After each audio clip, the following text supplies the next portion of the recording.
Hello friends, today in this tutorial I will be telling you about Fetch API and how we can use this Fetch API instead of XML HTTP request object in AJAX in order to fetch the content of any file that is stored inside the web server. So let's suppose guys, I will be taking a very simple example here. So let's suppose I have a file stored inside my root directory here, file.txt. So here you can write any text out there. So we will be reading the content of this file and displaying it inside the browser using pure JavaScript. So simply if you open this with live server, you will see this content will be displayed on the browser. So what I will write here inside this file, you can see if I change the content here. If I make any sort of changes here, it will be reflected back here. So I think this is not possible way back in JavaScript. I think nowadays also people say that you can't be changing or reading files from the local file system using JavaScript, but it is possible using Fetch API. And I will be showing you this example here. So we are directly working with the local file system using JavaScript. We are reading the content of this file which is stored inside the root directory. You can see that. So for this we will simply use the Fetch API, which is an alternative for XML HTTP request object, which is basically is there inside AJAX, asynchronous JavaScript and XML. So inside this basically we will show the content inside this result div. It will be empty by default, and right here we will write the JavaScript here. So first of all, here we will give the path of the text file, whichever content we need to display here. So this is present inside the same directory, so we will give the path here, which is file.txt. And after this guys, we will use the fetch API here, and we will Fetch API is built in inside the browser. You did not have to install any sort of third-party library. It is available inside every browser, Chrome, Firefox. So now in order to initialize this Fetch API, you simply write here fetch here, and here you just need to give the address of whatever file that you need to print out. So this file can also be coming from the internet, or it can even be coming from the local file system. So in our case, this file is present in the root directory, so we will simply give the path here. So we will simply put file here, and simply, as you all know guys, fetch API returns promises, so we can handle the promises using the dot then syntax here. So when the promise is successful, this will catch this response coming here in X statement. So here we can simply convert this into text value, and again this will return a promise here, and this will be the text here which will be there. So now we can simply display this text here inside our result div here.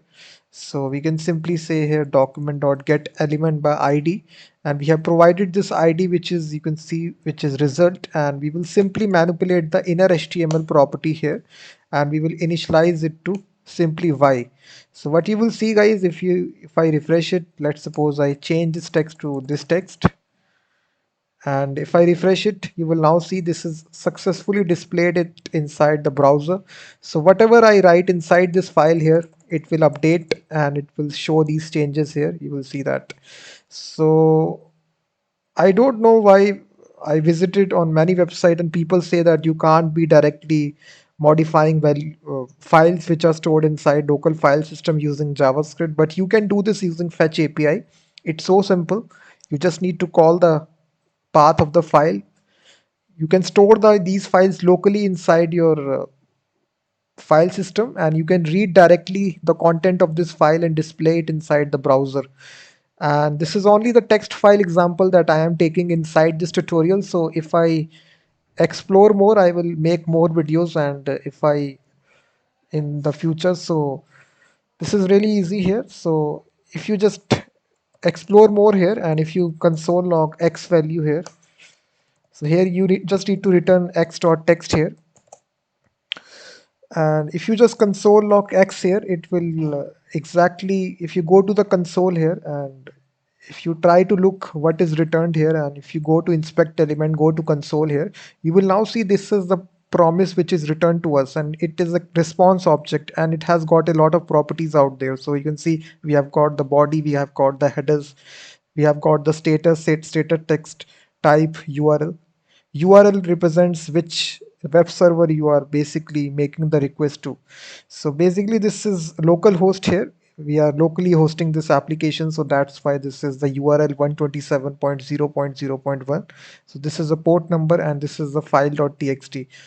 So this can even be coming from a internet as well. So let's suppose you are reading from a file hosted on some website. You can even just give this URL right here, and this will read the content as well. So in this way you can basically do this, and I will show you a second example here which will work with async await.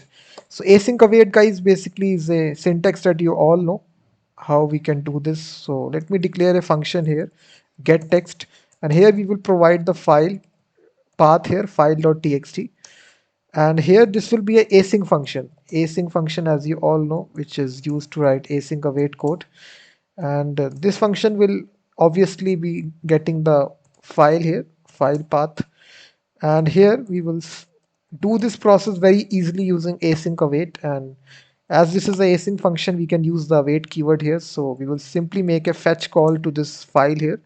So this will return the response here, and it will store it inside this x variable. So it will await this response, and once again we need to call the await statement, and this time we need to convert this into text here,